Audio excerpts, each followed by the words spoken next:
Rikthehemi në këtë pjesë të dytë të intervistës me ambasadorën e Shteteve të Bashkuara në Shqipëri, zonjën Yuri Kim. Zonja ambasadore, duket sikur keni bërë paqe me Ilir Metën. It seems that you have, parted peace with Ilir Meta lately. I've always had a good relationship with him. As diplomats, we strive to have a good relationship with all leaders. And I think that all relationships have ups and downs, but it's important to maintain open lines of communication and also to produce results from those relationships. So I'm pleased that we're able to do that. When it comes to the results that you co-produced with the President and the rest of the institutions about the Constitutional Court, because that's what you call success, right? But many of us see that only as a peace achieved by interested parties to continue having the Constitutional Court under political influence. So what guarantees that this behavior in respect of laws and constitution will be different from the past? I think that we have to wait and see here. And you may have seen that I've gone to see the members of the Constitutional Court, and I went there with the EU ambassador. Others have also done the same to encourage them to take their role seriously, which I believe that they do. And one of the things that I mentioned to them when I met with them was, when I look at the United States and what we have been through, one of the things that I'm really proud of is the fact that federal judges, when it came to very difficult decisions, made decisions on the basis of their interpretation of the law without regard to who put them in those jobs. And I think that that's something that Albanians also want, and they should have, and they can have. So I think it's really important. This whole notion of certain institutions or certain persons being captured is very harmful. And I think that we are right to have the expectation that judges and prosecutors and institutions will now show that at the end of the day, their interest is that of the Albanian people, not of specific individuals. Actually, you refer to the case of Amy Coney Barrett, the last member of the Supreme Court of the United States elected by President Trump, and who opposed whatever his lawyers asked on the Supreme Court about the results, which actually showed her credibility and her personality as a judge, who put in front the public interest in front of the political interest of one side. But the election of the last members of our Constitutional Court, as I consulted, people who know the rules, they went again through irregularities. So they were not chosen between three candidates. Yeah. There was either one sole candidate or two candidates. And yet, whoever opposed the irregularities before, this time, it was okay for them. President Meta opposed that before, but then he was okay now. The Democrats opposed it before, they were okay now. The Socialists the same. So my question is it important to have a better Constitutional Court, or it's enough just to have one? I think that people should expect a Constitutional Court that functions with credibility, with independence, and with integrity. This country has been without a Constitutional Court for almost 3 years. That's ridiculous. And I think that, I hate to be cynical, but sometimes I think the demand for perfection is a way to prevent progress. And I think even the Venice Commission recognized that. So in the opinion that they issued, they made it very clear that this is an urgent problem that needs an urgent solution, and that the responsible institutions needed to work together. And so they did. And you're right, it's not a perfect solution, But I think it's the necessary solution, and it's a workable solution. So now the Constitutional Court has quorum.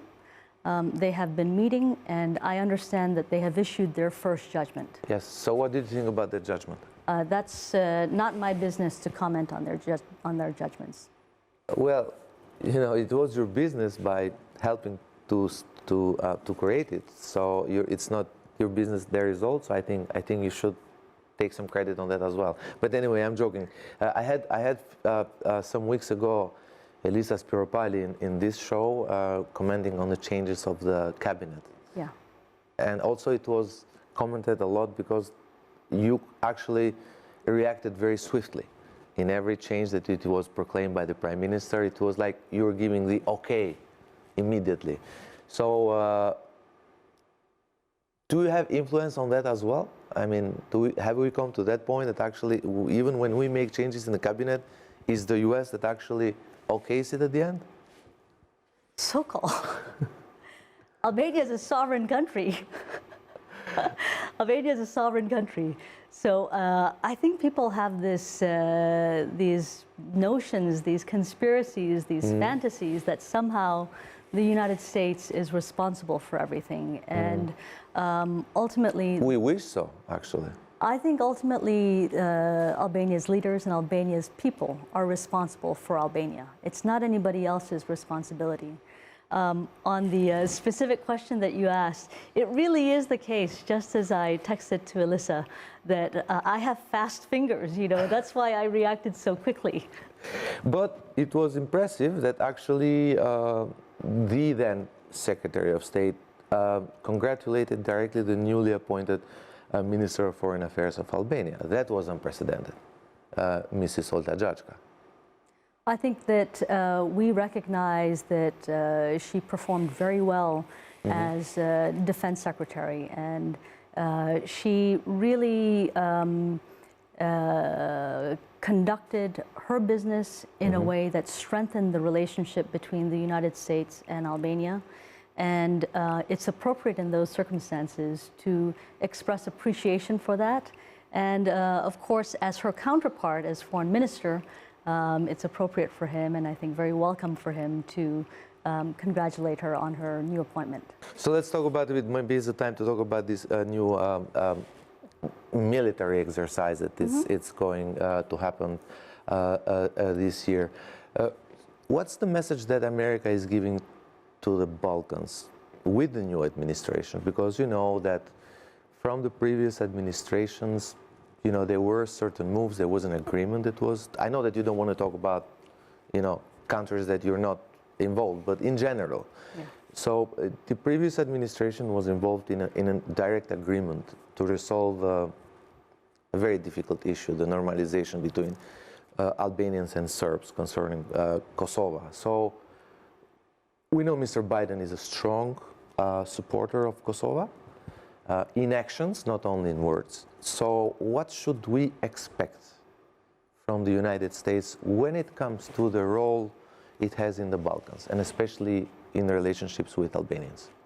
I think that, first of all, I would recommend that you read the transcript of Mr. Blinken's testimony before the Senate Foreign Relations Committee when he had his hearing to become Secretary of State. And in that, he affirmed support for the agreement that was reached between Serbia and Kosovo to expand economic relations. And I think we have every intention now in the Biden administration to build on that. It's a good start, and it's important that we get the Balkans right. I'd also say that Matt Palmer, who is the Deputy Assistant Secretary, has also commented on this, I think about 2 weeks ago. Yeah. Now, coming back to the elections in Albania, when we had our first interview in Vlora last summer, you know, one of your answers, which was a normal answer to a normal question by me, about how good and refreshing a political rotations is, made actually many people happy from the side of the oppositions, because they took it as a message that the US actually supports a rotation a political rotation in the country. Do you still stand by that statement? So let me clarify that. What I meant was, in principle, changes of government, transfers of power in a peaceful way are good. And that is what elections are all about. But elections are also about the choice of voters. And so it's not for me or for anybody outside Albania to comment on when transitions should take place and who should transfer in. That's for the Albanian